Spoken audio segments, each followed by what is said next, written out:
Hello, everybody. Welcome to the Buckeye Weekly Podcast. I am Tony Gerdeman, here as always with Tom Orr. Tom, how's it going? Well, Tony, two things. One, I just noticed in my video return that my eyes are all red and bloodshot. Sorry, I just made dinner for my family and was chopping onions. So that's that. Hmm. No crying here. Everything is fine. Other than that, number two, we are once again doing one of our over/under shows, and you would think after you saw it, hey, here's where all the stuff is. You could go look it up. It was like, oh yeah, Tony, you'll never guess what I didn't do between the time we recorded the last show and now. I also did not look it up. So once again, Tony, getting absolutely blindsided by you and the listeners. And Tony, I got to tell you, it feels a little unfair.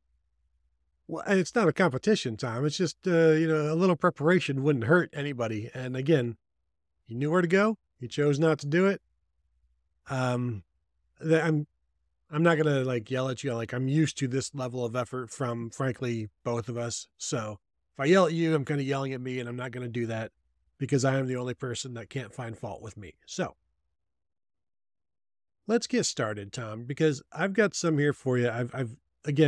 I've done some research. So these are all given forth. These are all given forth by listeners and members of the Buckeye Huddle message board presented by Jeff Ruby Columbus.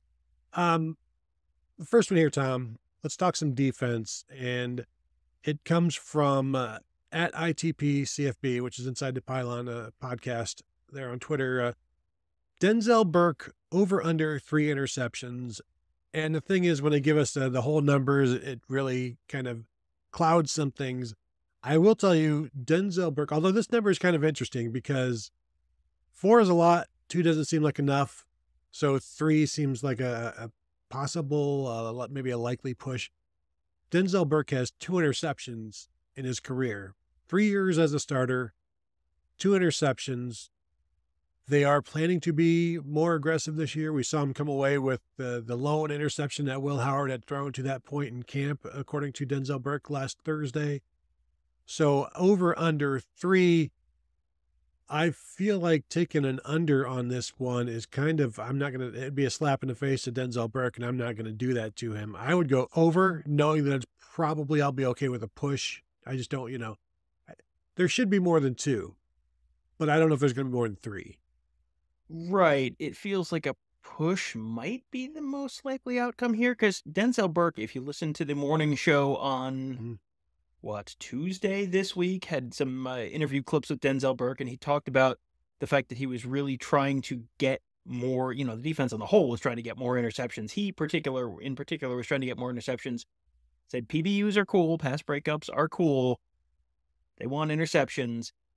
I think the thing that might make me hesitate a little bit on this, though, is how much is he getting thrown at? I mean, if you're kind of viewing him as the most lockdown of what could be really a trio of lockdown corners, if you include Jordan Hancock in the slot, how much are they going after him? How many balls are going to get thrown his way in any given game? I mean, is the guy he's covering going to be targeted 5 times, 4 times? I mean, even if you're breaking up a couple and, they're going 1 for 5 on balls thrown to you and you're having, they go 1 for 5 for 12 yards on balls thrown your way and you don't have an interception, that's still an outstanding day. I don't know how much he's going to get picked on. So I will take the other side from you on this one. I will go under with the understanding that 3 being a push. I might go over 2.5, but under 3.5. So I'll go under here just so that we have some hashtag embracing of debate, and with the recognition that I think a push is a reasonably likely outcome here.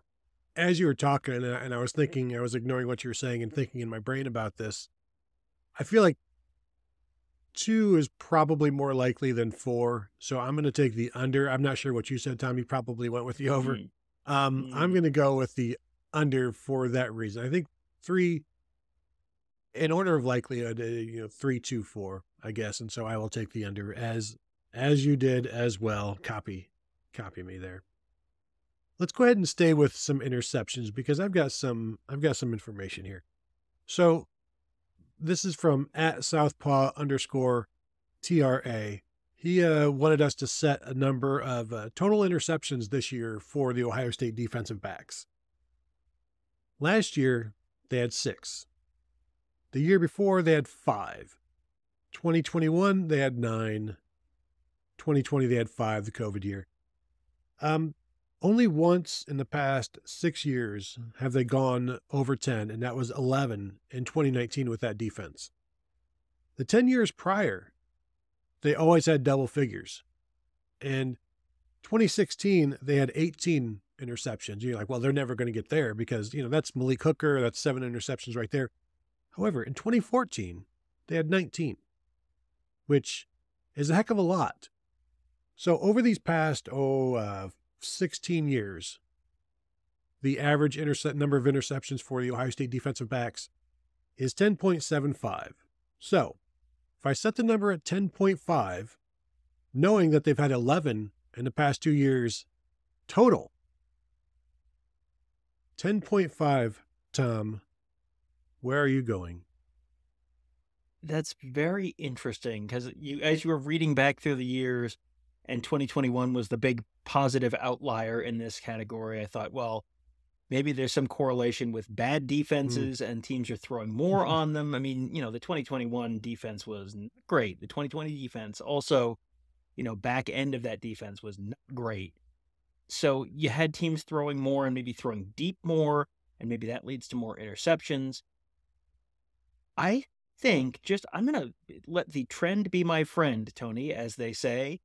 And I'm going to take the under here. And I'm going to assume that there is some sort of broader trend in college football that is working against defensive backs getting interceptions. That it's something about the RPO, and the RPO, you're setting yourself up for success. So you're not necessarily throwing the ball into, real tight coverage windows. You're sort of setting yourself up for a no-lose situation. I think I'm going to just sort of recognize that the last 2 years have been, historically low, anomalously low, but also that there's probably something there other than, the defensive backs have been pretty good. The defenses have been pretty good the last couple of years, and yet it hasn't really translated. And, how much of that might be that they're playing a decent amount of man right now, and so you're running and you're not facing the quarterback, and it could be something to do with that as opposed to a zone where you're sort of dropping and you have your more eyes on the quarterback. It could be a lot of things, but whatever it is, the trend is sort of going against it. So I will respect the trend and say under 10.5. As I was putting those numbers together, and you keep going down year after year, and there's more and more interceptions. The modern passing game is a large reason, as you're saying, why guys complete 65, 70% of their passes now. And if they're like under that, you're like, oof, boy, only 63%. This guy is trash. It's like, that used to be pretty darn good because it wasn't all of this quick stuff and short stuff, dink and dunk and these screens and things like that. And like you said, the RPO, which should be completed at a very, very high rate. And you can't really intercept those if they're read correctly. So the numbers come down, but we do know Jim Knowles wants more interceptions. And when you talk to him about, hey, well, you guys didn't really create any turnovers last year, you can see the smoke coming out of his ears. Like they want more. They're going to be more aggressive. They have Caleb Downs back there to protect them, but also to cover ground and maybe come up with some interceptions. Lathan Ransom as well.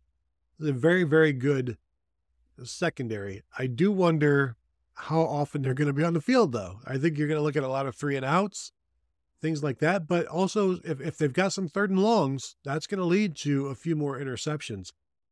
But I'm with you. I can't go. To say over 10.5, they've hit that number once in the past 6 years, and that was 2019. And that was a heck of a secondary, and that was a heck of a Chase Young as part of that secondary. So I'm going to go under as well, knowing that they shouldn't be a reach to go over, but like you said, they might have to get 9 of those in the first 3 games. Like if they can get half of that number, if they can get 6, say, or 5 or 6 in those first 3 games, which honestly, they should, then maybe we can talk. But I'm with you. I'm going to go under. Just don't tell Denzel. Believe me, I won't. And that's only because we're not going to see him probably until after the first game. And then we'll probably have other stuff to talk to him about. So other than that, no, I would absolutely tell him. And I'd be like, and you know which one right there. Like, what do you think about him? Him. Who do you think is better at intercepting passes? You or him? Because he says you stink. No, Tom. Let's stick with defense. The number of defensive touchdowns. This comes from CG Buckeye on the board. Again, a whole number here. He sets it at 4. I'm going to move it to 4.5. Interestingly, the Ohio State defense has scored 41 touchdowns over the last 10 years. So 4.5, that is a good number. Last year they scored 4.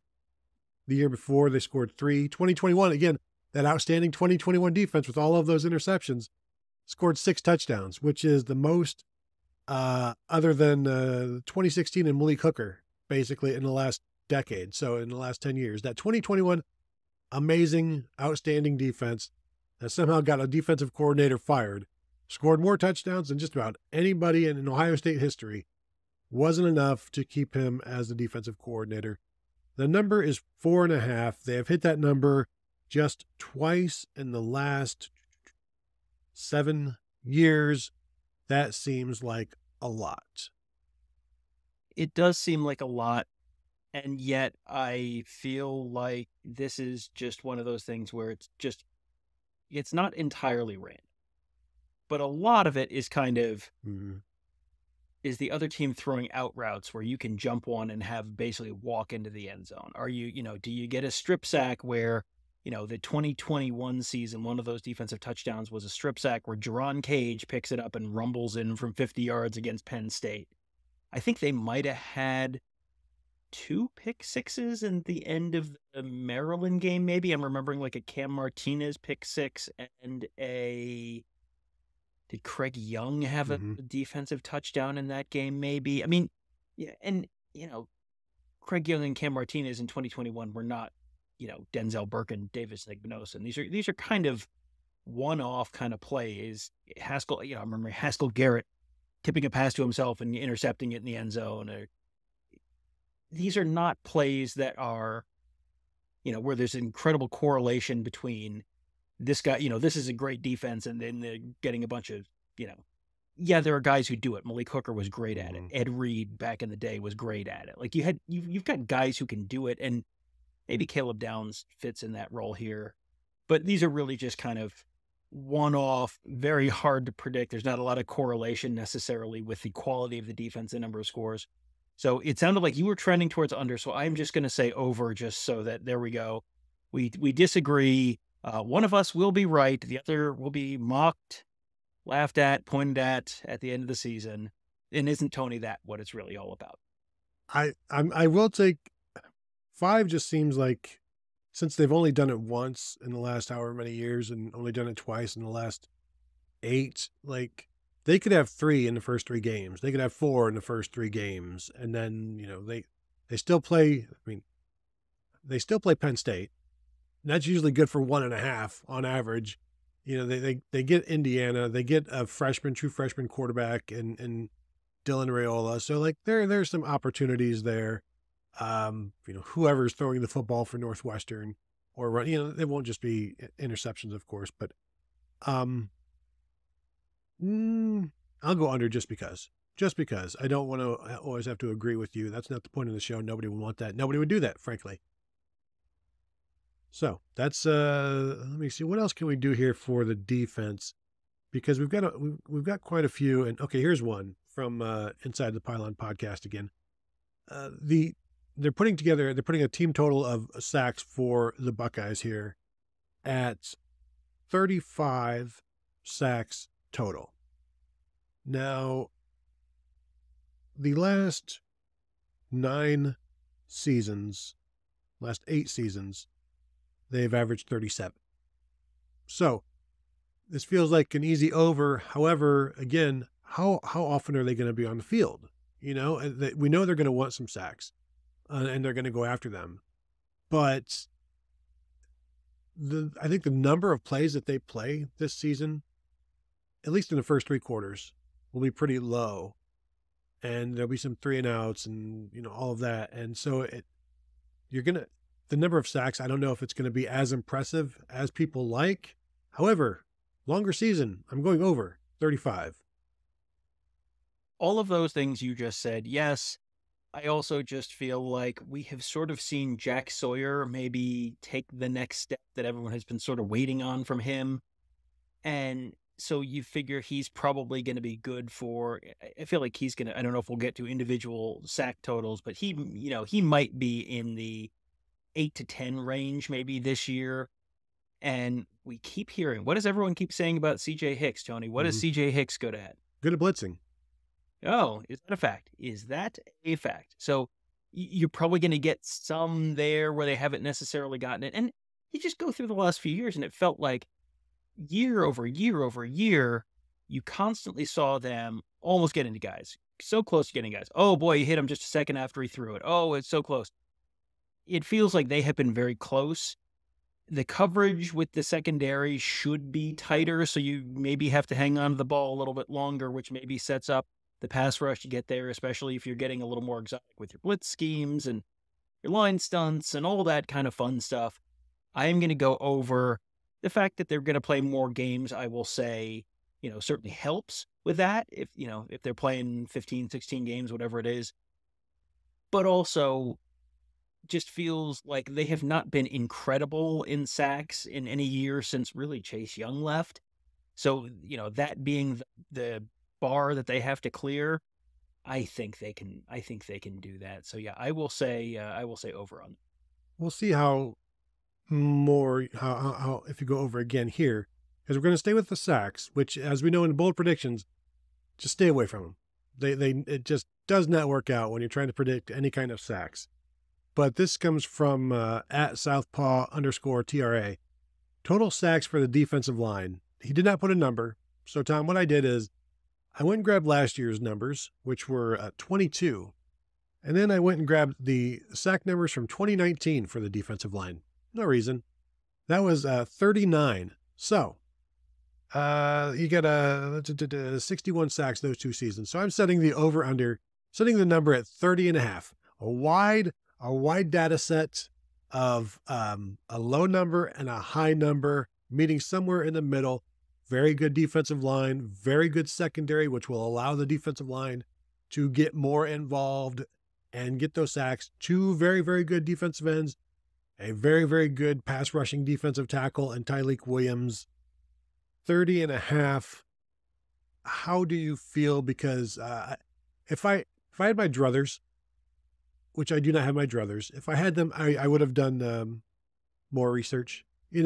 Gone into 2022, 2021, 2020, just to see, is it 17 one year and 12 the next and things like that. But we're not putting money on this. I'm just setting the line to bring in money. And I'm going to set it at 30.5 for the defensive line. That's such a difficult midpoint to try and hit, because last year feels like, okay, it was a short season. They only played 13 games. So you're probably looking at 2 to 3 extras this year. And the defensive line should be better. And the secondary should be better, which should help. And, again, I think my expectation for Jack Sawyer is going to be a significant step forward. I think you're going to have a very good year out of JT Tuimoloau. The defensive line, the whole Tyleik Williams probably going to put up a decent number this year.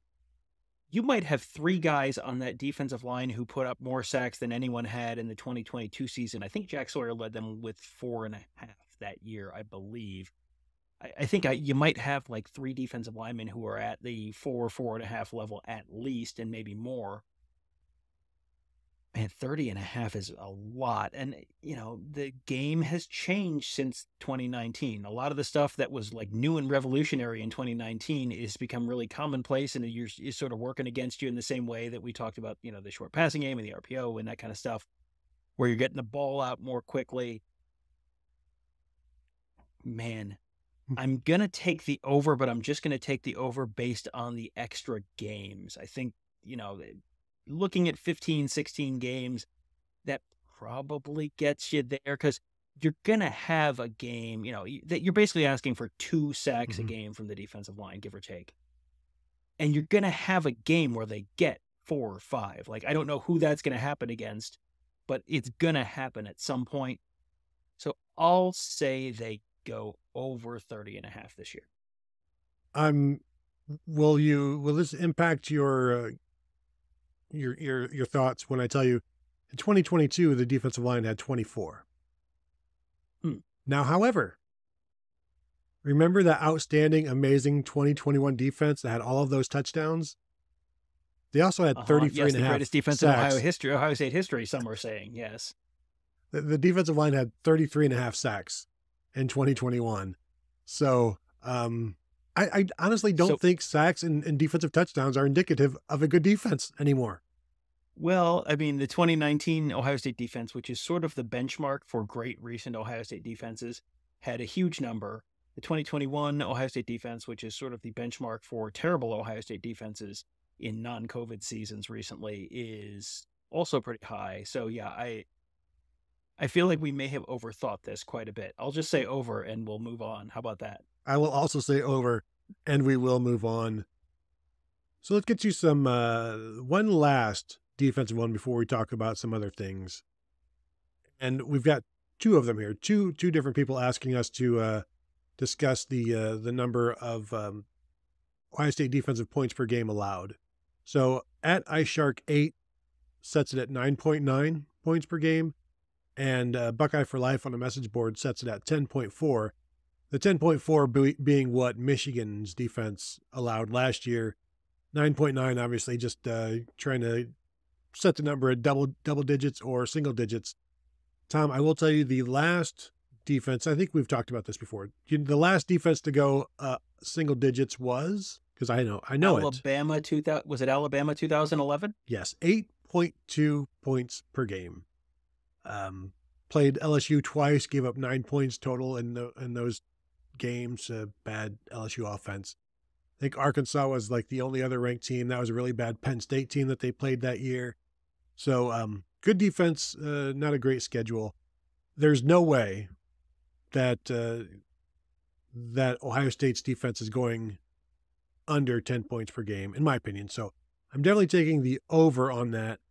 I'm also taking the over on 10.4, 10.5. Well, it doesn't have to be fractions or anything like that. 10.4. I'm going over. Again, I think you're going to see some late scores in these games with backups in the game. And if they get deeper into the playoffs, the points per game allowed will go up because they're playing better teams. So if they're at like 10 points per game and they stay that way, it's probably because they lost in the first round of the playoffs or something of that nature, because you're going to be playing teams that are really, really good. So it's going to be really difficult to keep that number low, I think.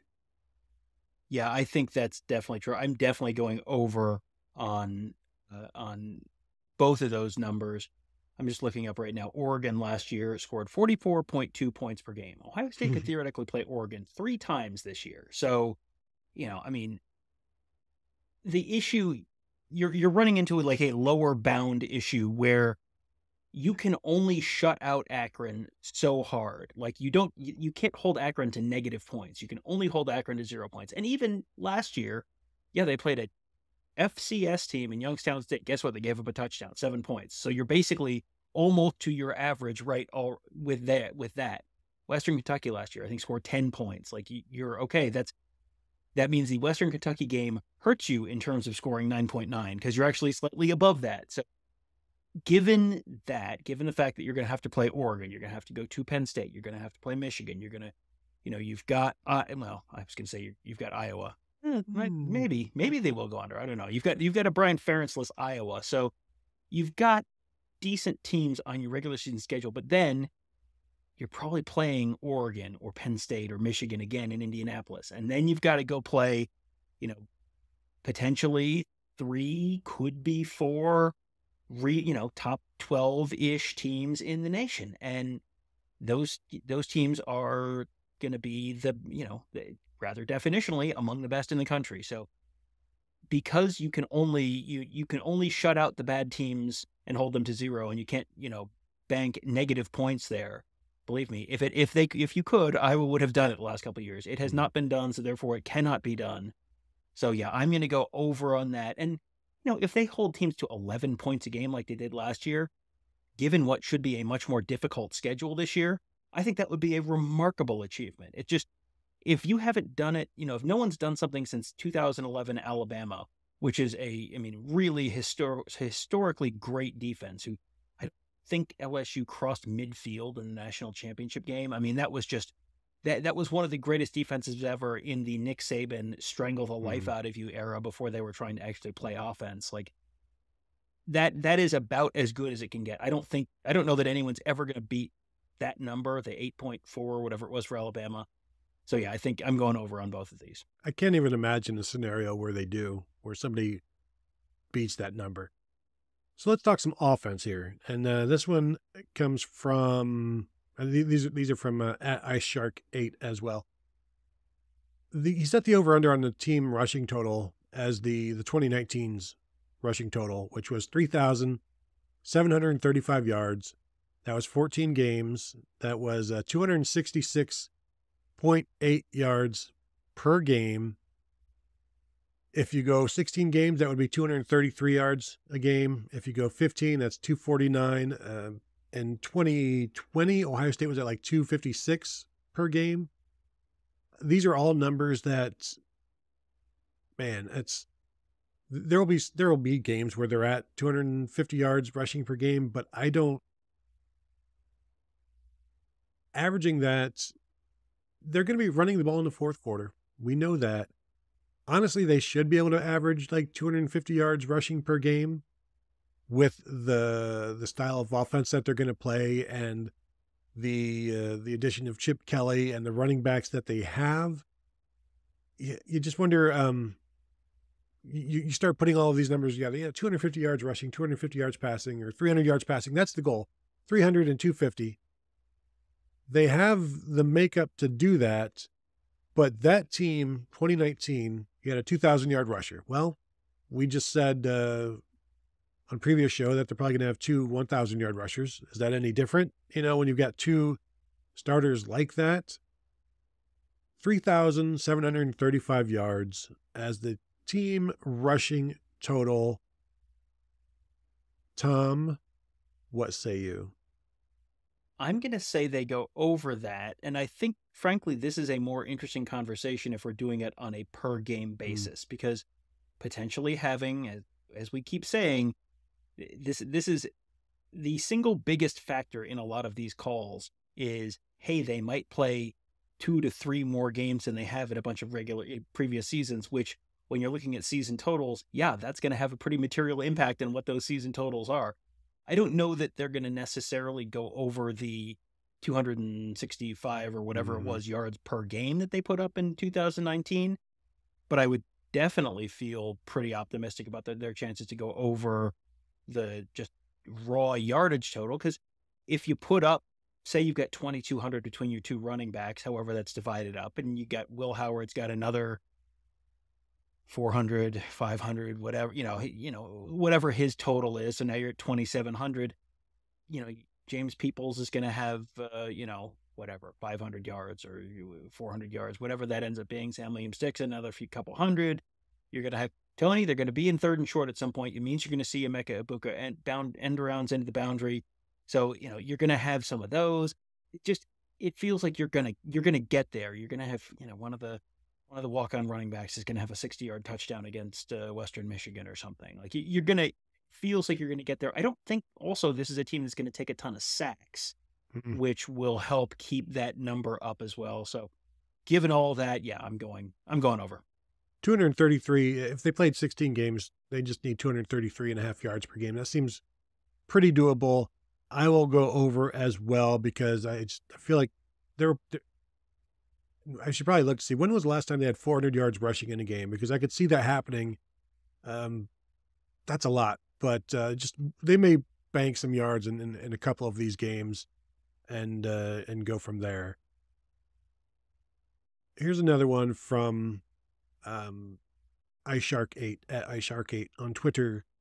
Over under for the offense scoring 43 points per game, Tom. And I will tell you that since Ryan Day has arrived at Ohio State as offensive coordinator, they have hit that number 3 of his 7 seasons. Last year, the terrible outlier of 30.5 points per game. It was the first time they had failed to score at least 40 points per game in a season under Ryan Day as the play caller. 2022, they're at 44.2. 2021, they were at 45.7, both of those years with CJ Stroud. So they hit it then. 2020, COVID, 41 points per game, but you never knew who you were playing with from week to week. 46.9 points per game in 2019, Justin Fields' first year. Outstanding defense. Offense is put in very good positions, but 43 points per game is a lot, not unattainable. They should get there, but yeah, I'm going to go over. Screw it. I'm going over. Chip Kelly, Ryan Day, the running game, they should, so why not do it? Yeah, that's probably yes, over. I think they will certainly be over that number for at least a decent chunk of the season as you get into the playoffs, as you're playing Oregon for the second or third time, and you're playing Michigan at the end of the season, who should have a pretty good defense. You know, the quality of opposition, the number of quality opponents you're going to play this year is going to be probably the highest in college football history for a lot of teams. For basically all of the Final Four teams, you're probably going to play more top 5, top 10 kind of opponents than anyone in college football history has played. So, you know, in the same way that the total raw numbers are going to be higher because you're going to be playing so many more games, I think some of the averages are going to be a little worse than you expect on both sides of the ball just because you're playing so many quality opponents. 43, though, seems manageable, and this doesn't feel like a team that should play. You know, how many games is Ohio State scoring in the 20s in the regular season? 1? Maybe? 2? I mean, at Oregon, at Penn State, Michigan. I mean, they scored 24 at Michigan last year. Right. So I mean, I'm going through ones where I could even really conceivably see it. You know, I think Iowa, you're going to probably have their offense setting the Buckeyes up in good enough positions where they're going to score, even on a pretty good defense. You know, maybe there's 3 or 4 where you could even conceivably see it happen. And, you know, how many games are they going to score? 50 or 56 or something like that. It feels like more than that. So I'll say over, but with the recognition that the longer the season goes, the less likely it is that it stays over. Yeah, the numbers are going to come back to the middle on all of these things the longer you play. Here's one from a friend of mine. You don't know him, at Kyle Morgan _XOS. He did not put a number to it, but he wants to know the total number of quarterbacks that will get playing time during the season. Tom, I'm going to set that number at 4.5. And I'm also going to throw in another number, the number of quarterbacks that throw a pass in a game for the Buckeyes this season. I'll put that at 3.5. So 4.5 that play, 3.5 that throw it. What are you doing? I'm going over 4.5 that play. I think that you got 5 scholarship quarterbacks. 5 scholarship quarterbacks are going to play. Unless someone has a season-ending injury or something like that, I think you're going to see all 5 guys. Because, you know, if you're the 5th guy, they know they're going to want to play you a little bit against Akron, probably. Because if you're the 5th guy, you're probably not going to be playing more than 4 games. So they want to get you in there. You know, Quinn Ewers played. Quinn Ewers took snaps at Ohio State. It was 3 snaps against Michigan State or whoever it was, but he played. I think you're going to see some guys in there for just a drive. You might see 5 quarterbacks against Akron. Like, that is a possibility. I don't know what the game plan is going to be for that week. I don't know if they know what the game plan is going to be for that week, but you know, if that game is 66-3, you might see a bunch of guys get one drive just to get one drive. Number of quarterbacks who throw a pass, I will say also over 3.5 there. less confident in that one, just because I think you might see guys who just come in and take a snap here or there, and maybe they have one of the walk-ons take a snap here or there. But did Tristan Gebbia take any snaps last year? I don't know that he did. Did he? He might not have actually stepped on the field. So, maybe I'm not feeling quite as good about this as I was earlier, but I think with 5 scholarship quarterbacks, you're going to see 5 scholarship quarterbacks take at least a snap, and I'll say 4 guys throw a pass. And remember, C.J. Stroud, Jack Miller did not throw passes as true freshmen. C.J. Stroud, did I say? Yeah, C.J. Stroud didn't, obviously, as I just said. So there's this, you're not guaranteed. You can be the backup, but not necessarily. Now this year, if you are the backup, you are guaranteed to throw the ball. So 4.5, yeah, I would go over 4.5 on playing. I'm not sure. It's going to be difficult to get 5 guys in for Akron, in my opinion, because you want to get that number 2 guy as many reps and as many snaps as you can. And you also have to have 5 guys that are game ready. And sure, you might just be handing the ball off. But if everybody knows that guy's not ready to play or shouldn't be playing and he's out there, it's not the best message to send to everybody else.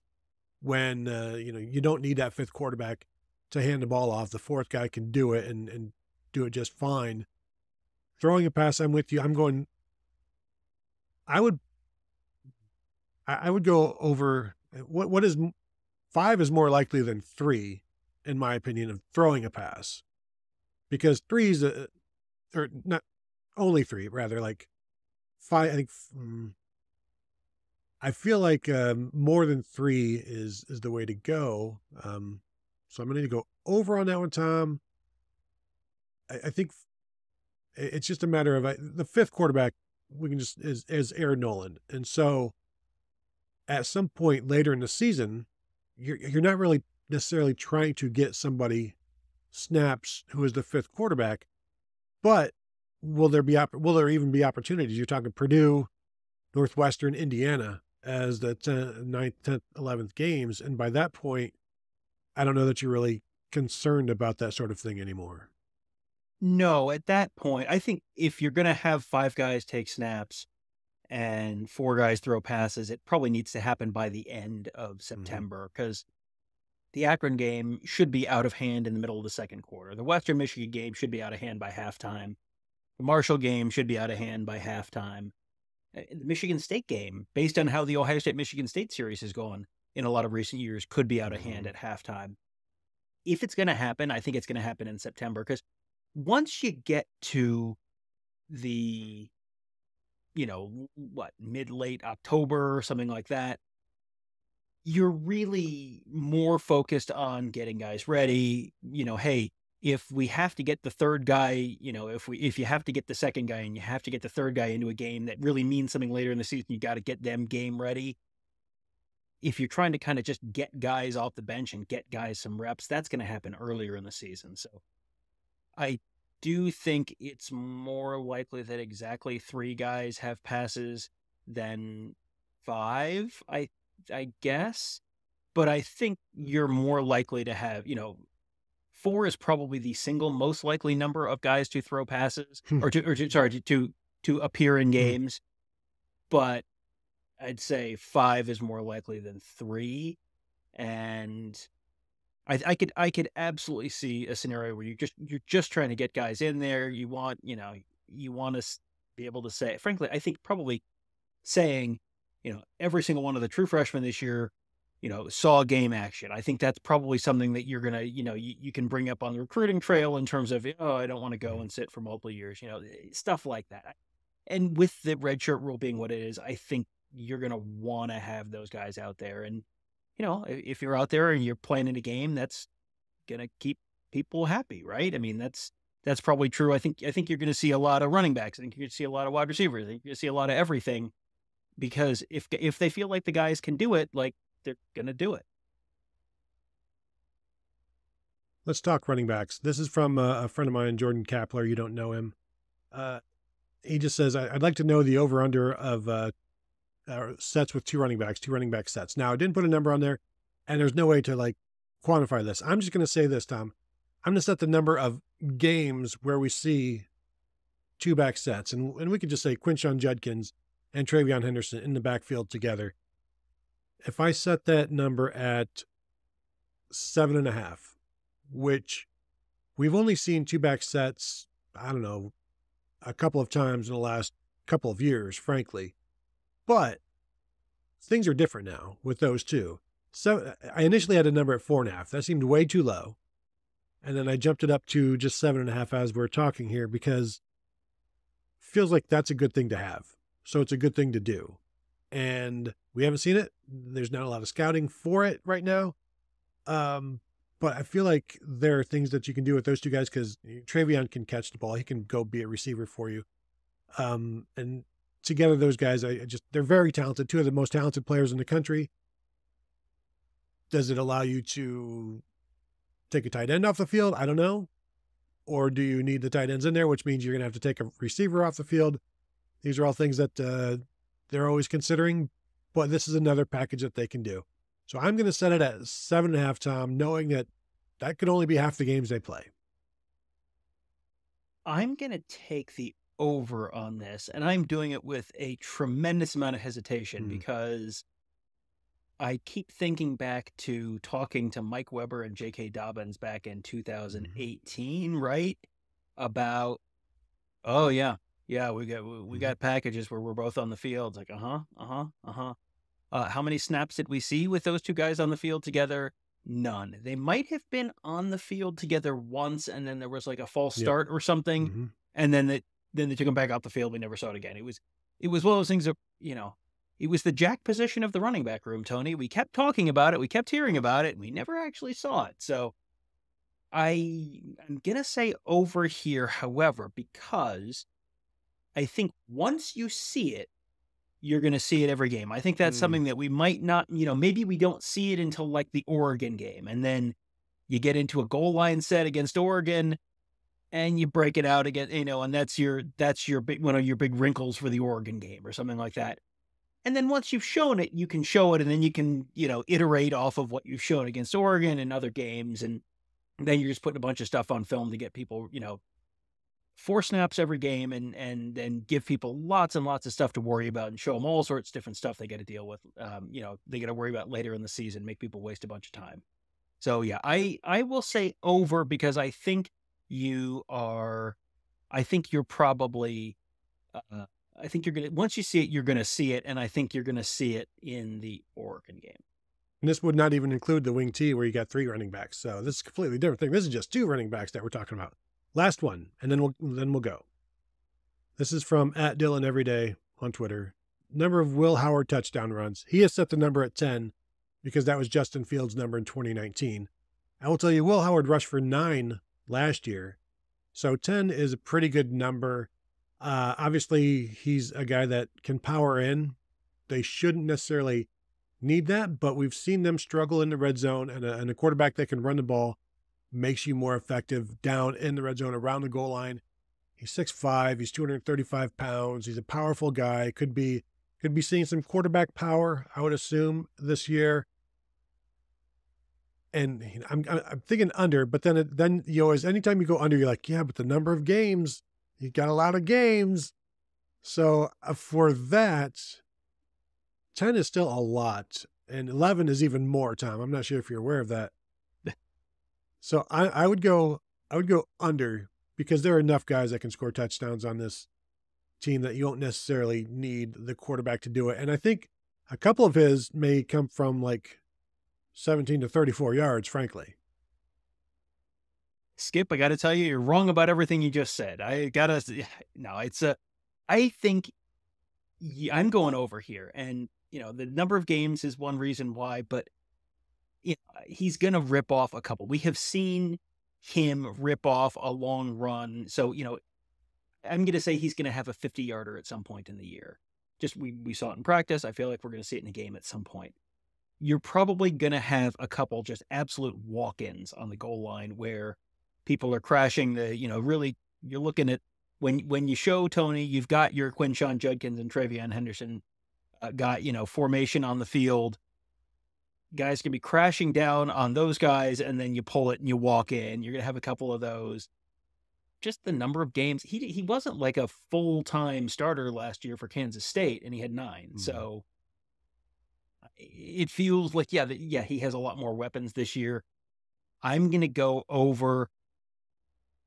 I say that knowing that when you said 10, I was like, oh, definitely under. And then as you were talking, I was like, well, he's wrong about a lot of stuff. So follow the trend, Tom. When in doubt, #fade Tony. So I'm going over. I forgot to write this one down, but this is one that was responded to on Twitter. But they wanted to know, they wanted me to set a number on touchdowns from the 17-yard line this year. Now, I went back, and they've only scored 1 touchdown from the 17-yard line in the past 2 seasons. That was last year against Maryland, Tom. And when I tell you that we should both be embarrassed and angry with ourselves, that when he scored that touchdown, it made it 34-17 Ohio State. Wow.